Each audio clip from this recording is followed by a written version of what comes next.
Llevo 19 años trabajando como guardia de tránsito en la Ciudad de México.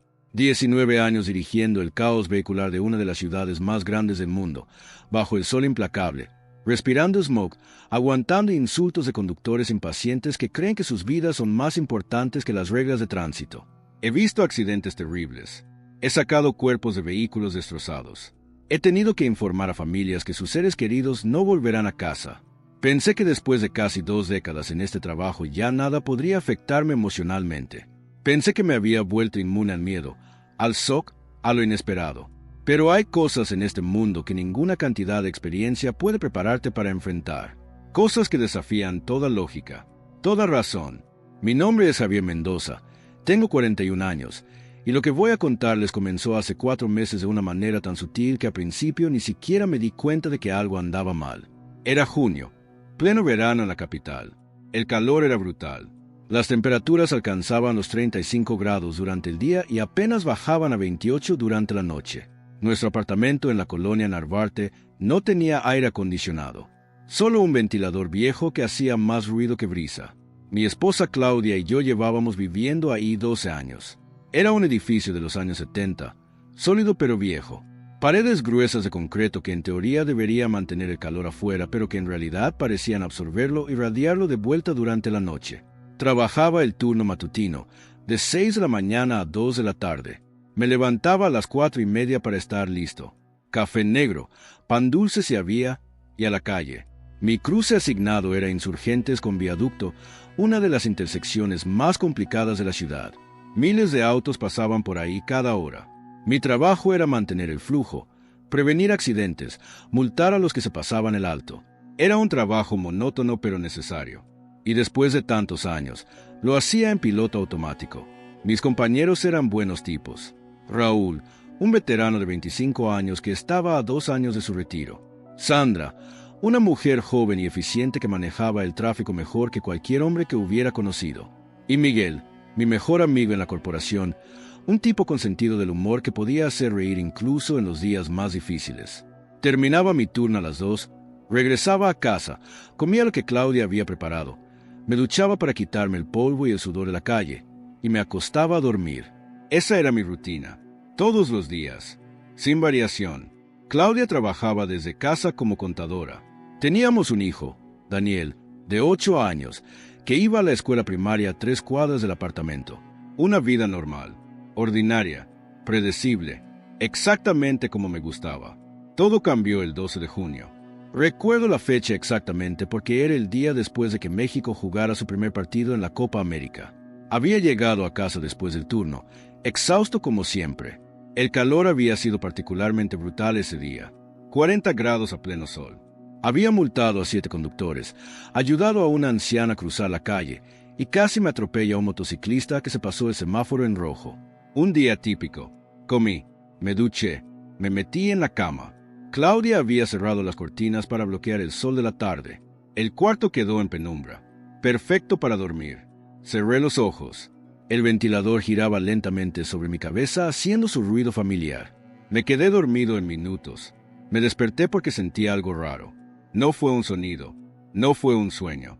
Fue una sensación física, como si alguien hubiera tocado mi hombro. Abrí los ojos. El cuarto estaba exactamente como lo había dejado. Oscuro, el ventilador girando, las cortinas cerradas.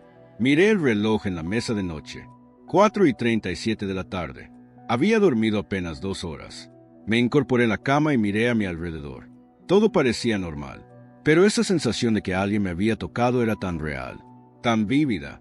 Pude sentir exactamente dónde habían estado los dedos en mi hombro. Claudia. Llamé. Tal vez ella había entrado a despertarme por alguna razón. No hubo respuesta. Me levanté y salí de la habitación. Claudia estaba en la sala, trabajando en su laptop, audífonos puestos, completamente concentrada en sus hojas de cálculo. Daniel estaba en su cuarto haciendo tarea. Ninguno de los dos había estado cerca de mi habitación. Regresé a la cama. Probablemente había sido un sueño. Esa sensación de caer que a veces se despierta de golpe, o tal vez un calambre muscular. Cerré los ojos nuevamente, pero no pude volver a dormirme. Esa sensación persistía, la sensación de que había alguien más en la habitación, de que no estaba solo. Me quedé acostado durante otra hora, dando vueltas, intentando relajarme. Finalmente me rendí. Me levanté y pasé el resto de la tarde viendo televisión con Daniel. Esa noche dormí bien, sin interrupciones, sin sensaciones extrañas. Al día siguiente volví a mi rutina. Turno de 6 a 2. Regreso a casa. Comida, ducha, siesta. Esta vez cuando me acosté estaba más cansado que de costumbre. Había sido un día particularmente agotador. Un accidente menor en mi intersección que requirió hacer reportes. Me quedé dormido instantáneamente. Y nuevamente me desperté con esa sensación de que alguien me había tocado. Esta vez no fue el hombro. Esta vez sentí como si alguien hubiera pasado una mano por mi cabello. Suave, delicado, como una caricia. Mis ojos se abrieron de golpe. Miré alrededor de la habitación. Vacía, completamente vacía. Miré el reloj. 4:37 de la tarde. Exactamente la misma hora que el día anterior. Eso me pareció extraño. 2 días seguidos despertando a la misma hora con la misma sensación. Pero intenté racionalizarlo. Probablemente mi reloj interno se había ajustado a despertar a esa hora. Algún ciclo de sueño. Nada paranormal. Solo biología. Pero cuando pasó por tercera vez, por cuarta, por quinta, cada día sin falta, despertando exactamente a las 4:37 de la tarde con la sensación de que alguien me había tocado, empecé a preocuparme. Le conté a Claudia. Ella me miró con preocupación. Javier, tal vez estás estresado. Deberías ver a un doctor. Tal vez necesitas vacaciones. Tiene sentido, respondí. Llevaba 3 años sin tomar vacaciones apropiadas. Solo días aislados aquí y allá. Tal vez mi cuerpo estaba pidiendo descanso. Pero en el fondo sabía que no era eso. Esto era diferente. La semana siguiente los toques se volvieron más frecuentes. Ya no era solo cuando dormía durante el día.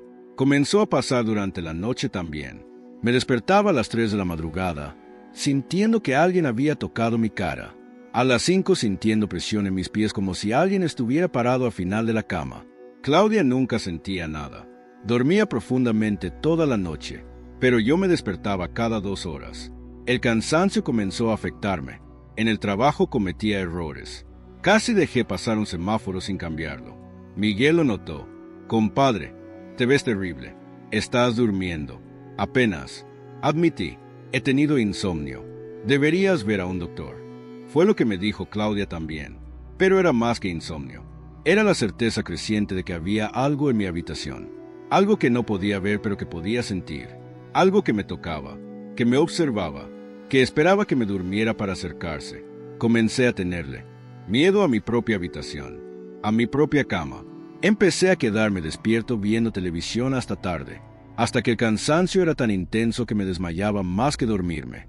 Pero incluso entonces, sin falta, me despertaba sintiendo esos toques, esos roces, esa presencia invisible. Pasaron 2 semanas. 2 semanas de sueño fragmentado, de despertares constantes, de miedo creciente. Claudia insistió en que viera a un doctor. Accedí solo para calmarla. El doctor me hizo preguntas sobre mi salud, mi dieta, mi nivel de estrés. Me recetó pastillas para dormir. Las tomé esa noche. Me dejaron inconsciente durante 6 horas.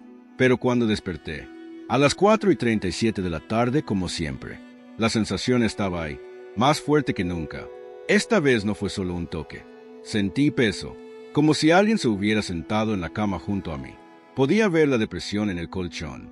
Podía ver cómo las sábanas se hundían bajo un peso que no podía ver. Salté de la cama gritando. Claudia corrió desde la sala. ¿Qué pasa? ¿Qué pasó? Hay alguien aquí. Grité.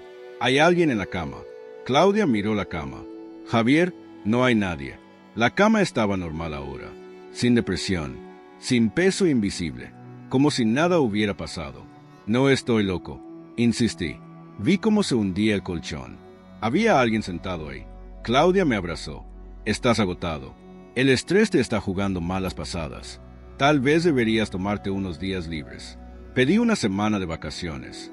Mi supervisor la aprobó inmediatamente. Podía ver que estaba preocupado por mi estado.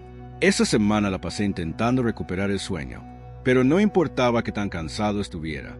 No importaba qué pastillas tomara. Cada vez que me dormía, me despertaba con esa sensación, y cada vez era más intensa, más real, más aterradora. El quinto día de mis vacaciones decidí cambiar de habitación. Le dije a Claudia que dormiría en el sofá de la sala. Tal vez el problema era específico de nuestra habitación. Tal vez había algo en ese espacio en particular. Esa noche me acosté en el sofá. Era incómodo, pero me obligué a relajarme. Cerré los ojos. Me quedé dormido viendo una película. Me desperté a las 3 de la madrugada. No porque alguien me tocara, sino porque sentí frío. Un frío intenso y repentino que no tenía sentido en pleno verano en la Ciudad de México. Abrí los ojos. La sala estaba oscura excepto por el brillo tenue del televisor que seguía encendido. Y ahí, parado junto al sofá, había algo. No era una persona. No exactamente. Era una forma, una silueta, más oscura que la oscuridad circundante, como si absorbiera la luz en lugar de reflejarla. No tenía rasgos, no tenía cara, solo era una forma humana, alta, delgada, parada completamente inmóvil, mirándome. Intenté gritar, pero no salió sonido. Intenté moverme, pero estaba paralizado. Parálisis del sueño. Pensé, he escuchado sobre esto. Es cuando tu mente despierta, pero tu cuerpo sigue dormido. Es una alucinación. No es real, pero se sentía real. Tan real como cualquier cosa que hubiera experimentado. La figura comenzó a moverse. Se inclinó hacia mí, lentamente, como si estuviera estudiándome. Pude sentir su cercanía. Pude sentir ese frío intensificarse. Mi respiración salía en nubes blancas. Y entonces sentí su mano, fría, imposiblemente fría, tocando mi rostro, acariciando mi mejilla con una ternura que era de alguna manera más aterradora que si hubiera sido agresiva. De repente pude moverme. Me levanté del sofá de un salto. Encendí todas las luces. La figura había desaparecido, pero el frío permanecía. Toda la sala estaba helada, como si alguien hubiera dejado abierta una ventana a un congelador. Claudia apareció en el pasillo. Javier, ¿qué pasa? Son las 3 de la mañana. Había algo aquí. Lo vi. Había alguien parado junto al sofá. Claudia encendió más luces. Miró alrededor de la sala. No hay nadie aquí. Javier, creo que necesitas más ayuda de la que un médico general puede dar. Creo que necesitas hablar con un psiquiatra. No estoy loco, insistí. Pero mi voz sonaba desesperada incluso a mis propios oídos. Vi algo, sentí algo, es real. Claudia se sentó conmigo, me abrazó. Estoy preocupada por ti. Nunca te había visto así. Por favor, por mí, por Daniel, habla con alguien. Accedí. ¿Qué más podía hacer? Tal vez tenía razón. Tal vez estaba perdiendo la cordura. Al día siguiente hice una cita con un psiquiatra, pero tendría que esperar 2 semanas para la consulta. Mientras tanto, decidí no dormir más en el apartamento. Le dije a Claudia que me quedaría con mi hermano por unos días, que necesitaba espacio para aclarar mi mente. Ella no estuvo feliz, pero entendió. Mi hermano Ricardo vivía en Coyoacán. Tenía un apartamento pequeño pero acogedor. Cuando le expliqué la situación, me miró escéptico. Compa, suena estrés severo, pero quédate el tiempo que necesites. Esa noche dormí en su sofá. Por primera vez en semanas dormí toda la noche sin interrupciones, sin toques, sin presencias, sin figuras oscuras. Me desperté sintiéndome más descansado de lo que había estado en un mes. Tal vez Claudia tenía razón. Tal vez solo necesitaba alejarme de casa, descansar apropiadamente. La segunda noche en casa de Ricardo también dormí bien. Empecé a sentirme optimista. Tal vez lo peor había pasado. Tal vez había sido estrés acumulado y mi mente fabricando cosas. Pero la tercera noche todo cambió. Me desperté a las 4:37 de la madrugada, en el sofá de mi hermano, en un apartamento completamente diferente. Y la sentí, la presencia. Estaba ahí, en la sala oscura. Podía sentirla aunque no podía verla. Ese frío familiar comenzó a extenderse por la habitación. Mi respiración se volvió visible. Y entonces la vi. La misma figura oscura, parada en la esquina de la sala, mirándome. Había seguido. De alguna manera había seguido desde mi apartamento hasta aquí. No estaba atada a un lugar. Estaba atada a mí. Ricardo, llamé. Mi voz era apenas un susurro. Ricardo.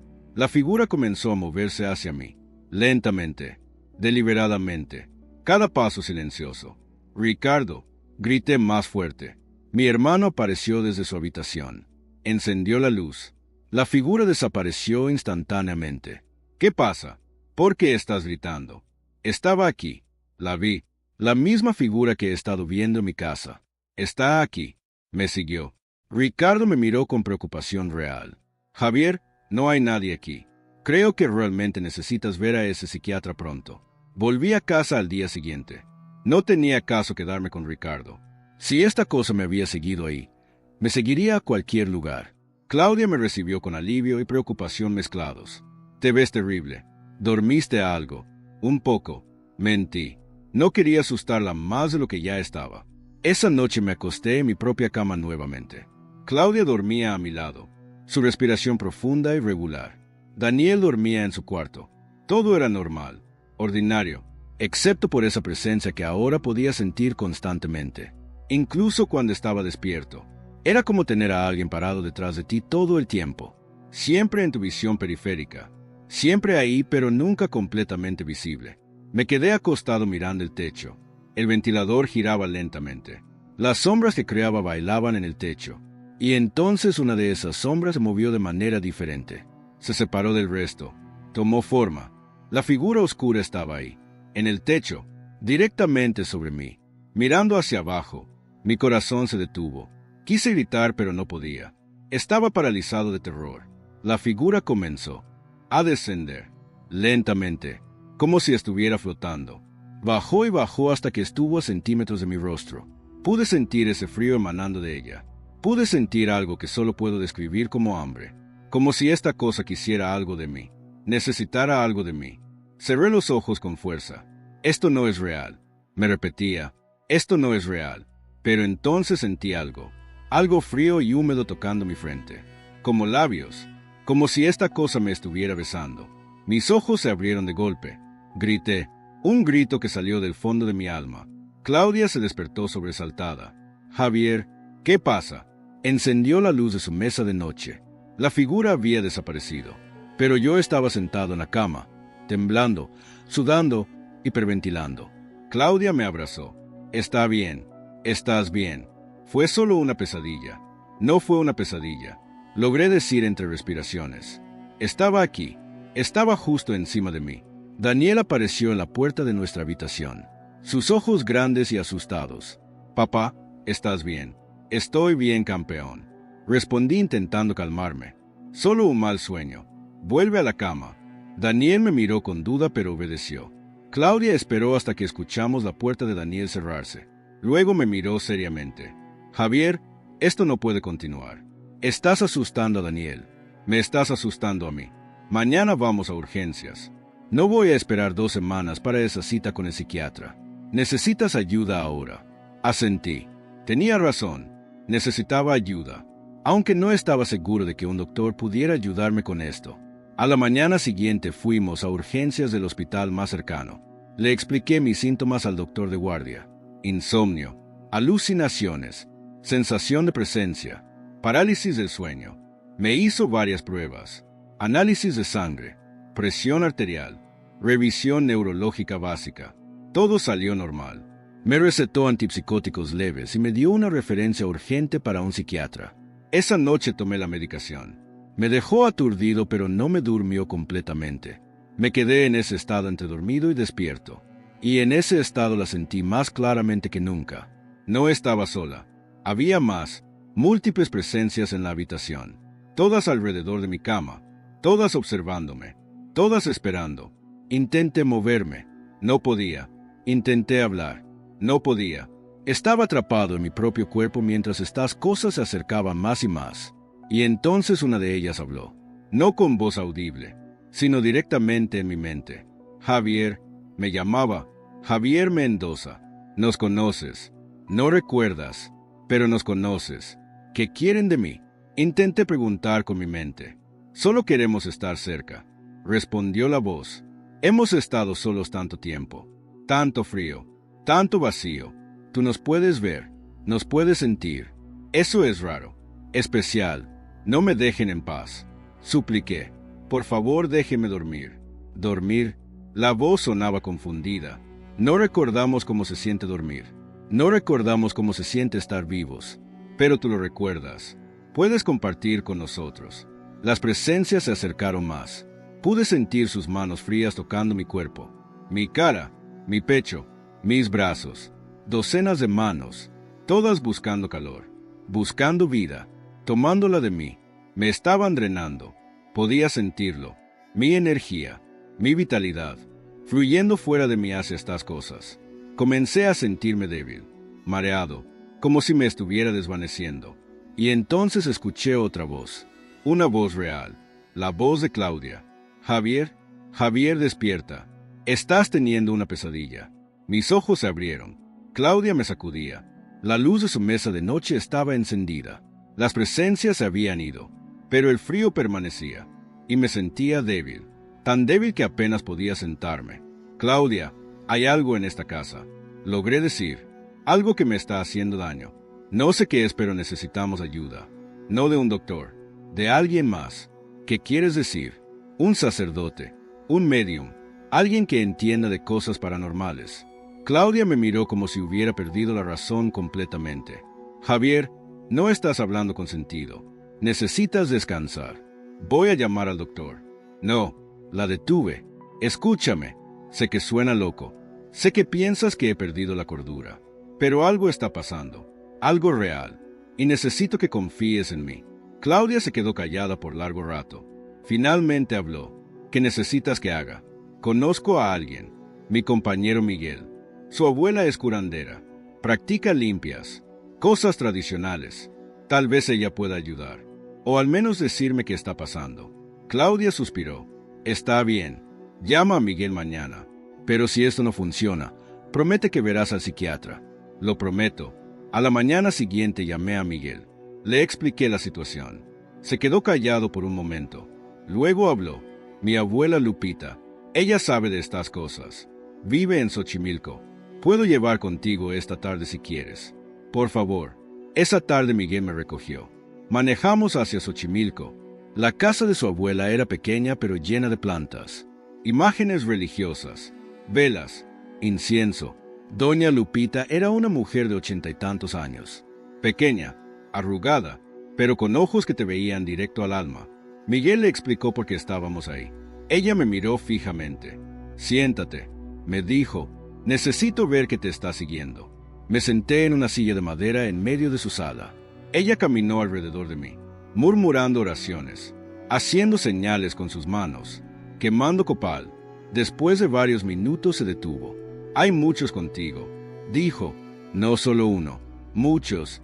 Están aferrados a ti como sanguijuelas, alimentándose de tu energía vital. ¿Por qué yo? Pregunté. ¿Qué hice para atraerlos? No hiciste nada, respondió. A veces pasa. Algunas personas son como faros para los espíritus. Brillan más que otros. Y los espíritus perdidos, los que no han cruzado, se sienten atraídos a esa luz. Buscan calor. Buscan vida. Porque han olvidado lo que es tenerla. ¿Cómo los detengo? Necesito hacer una limpia apropiada. Pero te advierto, ellos no querrán irse. Han encontrado un anfitrión. Lucharán para quedarse. Doña Lupita preparó un baño de hierbas. Me hizo sumergirme en agua fría con ruda, albahaca, romero y otras plantas que no reconocí. Mientras estaba en el agua, ella rezaba, cantaba, hacía señales sobre mí. Pude sentir algo, como si cosas invisibles estuvieran siendo arrancadas de mi piel. Era doloroso, no físicamente sino de alguna otra manera, como si parte de mí estuviera siendo desprendida. Después del baño me hizo pararme mientras ella me limpiaba con un huevo, pasándolo por todo mi cuerpo. El huevo se ponía más pesado con cada pasada. Cuando terminó lo rompió en un vaso de agua. La yema estaba negra, completamente negra, y había formaciones extrañas en la clara, como figuras, formas humanas diminutas flotando en el agua. Tenías muchos, dijo doña Lupita, más de los que he visto en años, pero los he separado de ti. La mayoría se ha ido, pero hay uno que se resiste, uno más fuerte que los demás. Ese va a requerir más trabajo. ¿Qué puedo hacer? Preguntaba desesperado. Necesitas fortalecer tu protección, rezar, llevar amuletos, y sobre todo, no tener miedo. El miedo los alimenta, los hace más fuertes. Necesitas enfrentarlo con fe y valor. Doña Lupita me dio un collar con varios amuletos, una medalla de San Miguel Arcángel, un ojo turco, una piedra de obsidiana. Me instruyó a usarlo siempre. También me dio hierbas para quemar en mi casa y aceite bendito para ungir las puertas y ventanas. Haz esto esta noche, me dijo, y llámame mañana para decirme cómo te fue. Le agradecí profusamente. Miguel me llevó de vuelta a casa. Cuando llegué, Claudia y Daniel ya estaban durmiendo. Seguí las instrucciones de doña Lupita. Quemé las hierbas en cada habitación. El humo olía fuerte, a tierra y algo amargo. Ungí las puertas y ventanas con el aceite. Recé oraciones que no había dicho desde que era niño. Y finalmente me acosté a dormir, con el collar de amuletos puesto. Por primera vez en semanas me sentía esperanzado. Tal vez esto funcionaría. Tal vez finalmente tendría paz. Me quedé dormido rápidamente. Y dormí profundamente, sin sueños, sin interrupciones. Cuando me desperté había luz del día entrando por la ventana. Miré el reloj. 8 de la mañana. Había dormido casi 12 horas de corrido. No podía recordar la última vez que había dormido tanto. Me sentía renovado, descansado. La presencia había desaparecido. Ya no sentía esos ojos invisibles, ese peso en el aire. Doña Lupita lo había logrado. Le conté a Claudia. Ella estaba escéptica pero aliviada de verme mejor. Esa noche dormí bien nuevamente. Y la noche siguiente. Pasó una semana, luego 2. Comencé a pensar que todo había terminado, que finalmente era libre. Volví al trabajo. Mis compañeros notaron la diferencia. Te ves mucho mejor, dijo Raúl. Lo que sea que estabas pasando parece haber mejorado. Así es, respondí. Me siento como nuevo, pero debí haber sabido que no sería tan fácil. Doña Lupita me había advertido. Hay uno que se resiste, uno más fuerte. 3 semanas después de la limpia, regresó. No gradualmente, no sutilmente, de golpe. Una noche me acosté sintiéndome bien. A las 4:37 de la madrugada desperté sintiendo que alguien estaba sentado en mi pecho. Un peso enorme, aplastante. No podía respirar, no podía moverme. Abrí los ojos, y ahí estaba. Pero esta vez podía verla claramente. No era solo una sombra, era una mujer, o había sido una mujer. Su piel era gris, sus ojos completamente negros. Su cabello largo y enredado caía sobre sus hombros. Vestía lo que parecía ser un camisón blanco manchado. Estaba sentada sobre mi pecho, sus manos alrededor de mi cuello, no apretando, solo descansando ahí. Me miraba con esos ojos negros. Y sonreía. Una sonrisa terrible que mostraba demasiados dientes. Pensaste que podrías deshacerte de mí. Habló. Su voz era como vidrio roto. He estado contigo durante meses. Me he alimentado de ti, de tu miedo, de tu vida. Eres mío ahora. No puedes echarme. Intenté gritar. Intenté empujarla. Pero estaba paralizado. Ella se inclinó más cerca. Su rostro a centímetros del mío. Voy a quedarme contigo hasta que no quede nada. Hasta que sea solo un cascarón vacío. Y entonces encontraré a otro. Y otro. Y otro. Es lo que hago. Es todo lo que sé hacer. De repente pude mover mi mano. La moví hacia el collar de amuletos que todavía llevaba puesto. Agarré la medalla de San Miguel. La levanté hacia ella. La mujer grisiseó como un gato. Retrocedió. El peso en mi pecho desapareció. Pude respirar. Pude moverme. Me senté de golpe. Ella estaba parada al pie de la cama ahora, mirándome con odio. Eso no me detendrá para siempre. Siseó. Volveré. Siempre vuelvo. Y desapareció. Encendí todas las luces. Desperté a Claudia. Le conté todo. Esta vez no cuestionó. Podía ver en mi rostro que algo terrible había pasado. Vamos a llamar a doña Lupita ahora mismo, aunque sea de madrugada. Llamamos. Doña Lupita respondió como si hubiera estado esperando la llamada. Ven mañana, dijo. Trae a tu esposa. Trae a tu hijo. Esto es más serio de lo que pensé. Necesito proteger a toda tu familia. Al día siguiente fuimos los 3 a Xochimilco. Doña Lupita nos recibió gravemente. Esta entidad, dijo, es antigua, es poderosa. Ha estado sin cuerpo tanto tiempo que ha olvidado lo que es ser humano. Solo conoce hambre, solo conoce necesidad. Pero hay algo más. Tú tienes una conexión con ella, algo del pasado. ¿Qué quiere decir? ¿Has vivido siempre en ese apartamento? No, respondí. Nos mudamos ahí hace 12 años. ¿Dónde vivías antes? En casa de mis padres, en la colonia obrera. ¿Cuándo murieron tus padres? Hace 13 años. ambos en un accidente de auto. Doña Lupita asintió como si esto confirmara algo. ¿Y tu madre? ¿Cómo era? Mi madre era una mujer buena. Respondí. Trabajadora. Devota. ¿Por qué pregunta? Porque la entidad que te persigue tiene la forma de una mujer y está conectada a ti a través de algo maternal, algo protector que se volvió posesivo. Devorador. Espere, interrumpió Claudia. Está diciendo que es su madre. No. Doña Lupita negó con la cabeza. No es su madre, pero está usando la imagen de una figura materna, alimentándose de sus recuerdos, de sus emociones sobre su madre. Las entidades antiguas hacen esto. Toman formas que evocan respuestas emocionales fuertes. ¿Y qué puedo hacer? Pregunté. Necesitas cortar esa conexión emocional. Necesitas enfrentarla. Decirle que no es tu madre, que no tiene derecho a estar en tu vida. Y necesitas hacerlo sin miedo, con certeza absoluta. Esa noche preparé. Doña Lupita me había dado más amuletos, más hierbas, más oraciones. Pero lo más importante era mi determinación, mi voluntad de enfrentar esta cosa. Claudia y Daniel se quedaron con mi hermano esa noche. No quería que estuvieran en peligro. Me quedé solo en el apartamento, esperando. Sabía que vendría. Siempre venía. Me acosté en la cama, con todas las luces encendidas, los amuletos puestos, las hierbas quemándose en un platillo junto a la cama. Esperé. Medianoche, 1 de la mañana, 2, 3, nada. Tal vez no vendría esta noche. Tal vez mi preparación la había asustado. Pero entonces, a las 4:37 de la madrugada, sentí ese frío familiar. Las luces comenzaron a parpadear. Y ahí estaba, la mujer gris, parada en la esquina de la habitación, mirándome. No tuve miedo. O si lo tuve, lo escondí profundo. Me senté en la cama. La miré directamente. No eres bienvenida aquí, dije con voz firme. No tienes derecho a estar en mi vida, en mi casa.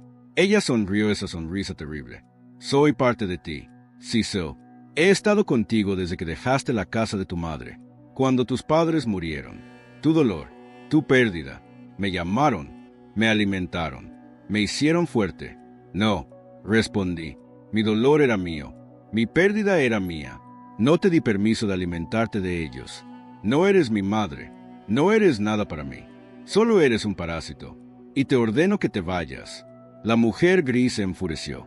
Su rostro se contorsionó en algo monstruoso. No me iré, gritó. Eres mío. Se lanzó hacia mí, pero cuando llegó a la cama, los amuletos brillaron. El humo de las hierbas pareció formar una barrera.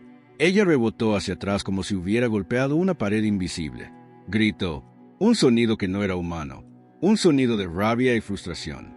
En el nombre de San Miguel Arcángel, recité la oración que Doña Lupita me había enseñado. Te ordeno que abandones este lugar, que abandones mi vida, que regreses a donde perteneces. La mujer gris se retorcía, como si las palabras la lastimaran físicamente. No, he esperado tanto, he tenido tanta hambre. Tus problemas no son míos. Dije, encuentra paz de otra manera, pero no a través de mí, no a través de mi familia. Vete, ahora. Hubo un momento de silencio. La mujer gris me miró, y por primera vez vi algo diferente en esos ojos negros. No odio, no hambre, sino tristeza, profunda, antigua. Tengo tanto frío, susurró. He estado sola tanto tiempo. Lo siento, respondí, y lo decía en serio. Pero no puedo ayudarte. Necesitas encontrar tu propio camino. Y entonces, como si esas palabras hubieran roto algo, ella comenzó a desvanecerse. Su forma se volvió translúcida, menos sólida. Podía ver a través de ella. Gracias, susurró, por verme, por reconocerme. Nadie lo había hecho en tanto tiempo. Y desapareció, completamente. El frío se fue. El peso en el aire se fue. La habitación se sintió normal. Vacía pero normal. Me quedé sentado en la cama durante largo rato, temblando, no de miedo sino de alivio. Había terminado. Realmente había terminado. Esa mañana llamé a Claudia. ¿Pueden volver a casa?, dije. Se fue. Realmente se fue esta vez. Doña Lupita tenía razón. Solo necesitaba enfrentarla. Han pasado 4 meses desde esa noche. 4 meses sin ninguna aparición. Sin toques. Sin presencias. Duermo bien ahora. Toda la noche, sin interrupciones. Mi vida ha vuelto a la normalidad. Voy a trabajar, dirijo el tráfico, regreso a casa, paso tiempo con mi familia. Todo es como era antes. Pero algo cambió en mí. Ahora cuando la gente me cuenta historias de cosas extrañas que han experimentado, no las descarto. No asumo que están locos o imaginando cosas, porque sé que hay más en este mundo de lo que podemos ver. Hay presencias, entidades, espíritus que están atrapados entre este mundo y el siguiente. Y a veces, por razones que no entendemos, nos encuentran, se aferran a nosotros, se alimentan de nosotros. Miguel me preguntó una vez si lamentaba haber tenido esa experiencia. Lo pensé por un momento antes de responder. No, dije, fue aterrador. Casi me destruye, pero también me enseñó algo. Me enseñó que hay misterios en este universo, cosas paranormales que la ciencia no puede explicar. Y me enseñó que tenemos más poder de que pensamos, que con fe, con voluntad, con determinación, podemos enfrentar incluso lo desconocido. Miguel asintió. Mi abuela dice que tuviste suerte, que muchas personas que son perseguidas por entidades nunca encuentran ayuda, nunca aprenden a defenderse, terminan consumidos. Lo sé, respondí, por eso ahora ayudo cuando puedo. Si alguien me cuenta que está experimentando algo paranormal, los dirijo a Doña Lupita. Les doy los mismos consejos que me dieron a mí, porque nadie debería tener que pasar por eso solo. A veces todavía pienso en la mujer gris. En sus últimas palabras, tengo tanto frío. He estado sola tanto tiempo. Me pregunto quién era cuando estaba viva. ¿Qué le pasó para quedar atrapada así? Vagando, hambrienta, sola. Nunca lo sabré. Pero espero que haya encontrado paz. Que mi rechazo de alguna manera la liberó. Que finalmente pudo ir a donde los espíritus van cuando dejan este mundo. Doña Lupita dice que algunas almas están tan dañadas, tan perdidas, que no pueden encontrar el camino por sí mismas. Necesitan ser empujadas, forzadas a irse, y eso es lo que hice. La forcé a enfrentar la realidad, que yo no era su fuente de vida, que necesitaba buscar su propia paz. Y tal vez eso fue suficiente. Claudia y yo hablamos sobre mudarnos, sobre dejar ese apartamento con todos sus recuerdos oscuros, pero decidimos quedarnos, porque huir no resuelve nada. Y además, el apartamento está limpio ahora. Doña Lupita vino y lo bendijo apropiadamente. Puso protecciones en cada entrada. Nos enseñó cómo mantener la energía positiva, cómo no dar cabida al miedo. Daniel tuvo pesadillas por un tiempo después. Pesadillas sobre la mujer gris. Aunque él nunca la vio, de alguna manera sabía que había estado ahí. Los niños son sensibles a estas cosas, más que los adultos, pero con el tiempo sus pesadillas disminuyeron. Y ahora duerme tranquilo, como debería todo niño. Sigo usando el collar de amuletos que Doña Lupita me dio. Me he acostumbrado tanto a que me siento desnudo sin él. Claudia dice que es superstición, que la entidad se fue y no va a regresar. Tal vez tenga razón, pero prefiero no arriesgarme, porque aunque la mujer gris se fue, ahora sé que hay más como ella, muchas más. En una ciudad de más de 20 millones de personas como la Ciudad de México, ¿cuántos habrán muerto con asuntos pendientes, con dolor, con rabia, con necesidad? ¿Cuántos de esos espíritus estarán todavía aquí, vagando, buscando, hambrientos? La respuesta me aterra, pero también me da propósito, porque si alguna vez otra de esas cosas encuentra su camino hacia mí o hacia mi familia, ahora sé cómo enfrentarla. Ahora tengo las herramientas, el conocimiento, la fe y la voluntad de defender lo que es mío. Así que esta es mi historia. La historia de la presencia invisible en mi habitación. La entidad que casi me destruye pero que finalmente me enseñó que hay más en este universo de lo que perciben nuestros ojos. Y aunque salí de esa experiencia físicamente ileso, una parte de mí cambió para siempre. Ya no veo el mundo de la misma manera. Ya no asumo que la realidad es solo lo que puedo tocar y ver. Ahora sé que hay capas, dimensiones, planos de existencia que coexisten con el nuestro. Y a veces, esas capas se superponen. Esas dimensiones se tocan. Y cosas cruzan que no deberían cruzar. Cuando eso pasa, cuando lo paranormal invade lo cotidiano, necesitas estar preparado, necesitas tener fe, necesitas tener valor y sobre todo, necesitas tener la voluntad de decir no, de establecer límites, de defender tu espacio, tu vida, tu cordura, porque las entidades que habitan esos otros planos no entienden límites a menos que los impongas. No respetan fronteras a menos que las fortalezcas. Y si muestras miedo, si muestras debilidad, se aferrarán más fuerte, se alimentarán más profundo, hasta que no quede nada de ti.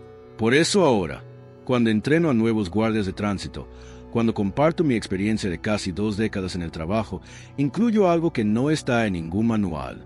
Les digo que estén atentos no solo a los peligros físicos, los autos que no respetan las señales, los conductores agresivos, los accidentes, sino también a lo inexplicable, a esos momentos cuando el aire cambia, cuando sienten que están siendo observados pero no hay nadie ahí, cuando la temperatura baja sin razón. Algunos me miran como si estuviera loco, otros asienten, porque ellos también han sentido cosas, han visto cosas, pero nunca lo han admitido por miedo a ser ridiculizados.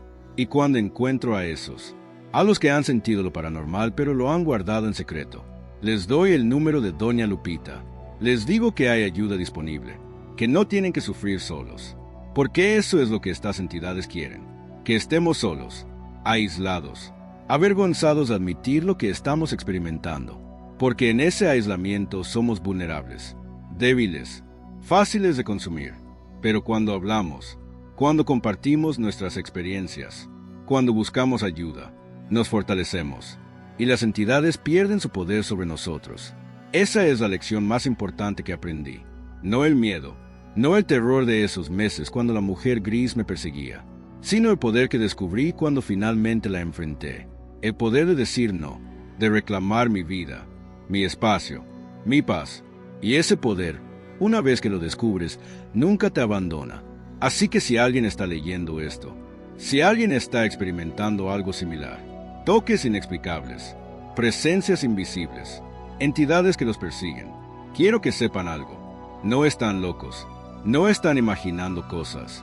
Lo que están experimentando es real, tan real como cualquier otra cosa en este mundo. Y hay ayuda disponible. Hay personas que entienden, que han pasado por lo mismo, que sobrevivieron y aprendieron cómo defenderse. Busquen a esas personas. Busquen curanderos, médiums, sacerdotes, quien sea que respete sus creencias y pueda ofrecer ayuda genuina. Y sobre todo, no se rindan. No dejen que la entidad los convenza de que son impotentes, de que están atrapados, porque no es verdad. Ustedes tienen más poder de que imaginan, poder que viene de su voluntad, su fe, su determinación de no ser víctimas. Usen ese poder. Enfrenten a lo que sea que los esté persiguiendo y reclamen sus vidas, porque la vida es demasiado corta, demasiado preciosa, para vivirla con miedo, para vivirla mirando sobre el hombro, esperando que la próxima vez que se duerman, algo invisible los esté esperando. Mereces paz, mereces descanso, mereces sentirte seguro en tu propia cama, en tu propia casa, y puedes tener eso. Solo necesitas estar dispuesto a luchar por ello. Esta es mi historia, y aunque fue aterradora, aunque hubo momentos en que pensé que perdería la cordura, no me arrepiento de haberla vivido, porque me hizo más fuerte, me hizo más consciente, me hizo más completo como ser humano, porque ahora entiendo que este mundo tiene profundidades que la mayoría nunca explora, misterios que la mayoría nunca enfrenta, y aunque esos misterios dan miedo, aunque lo desconocido aterra, también hay algo hermoso en saber que la realidad es más vasta de lo que pensamos, que hay más preguntas que respuestas, que el universo guarda secretos que quizás nunca entenderemos completamente.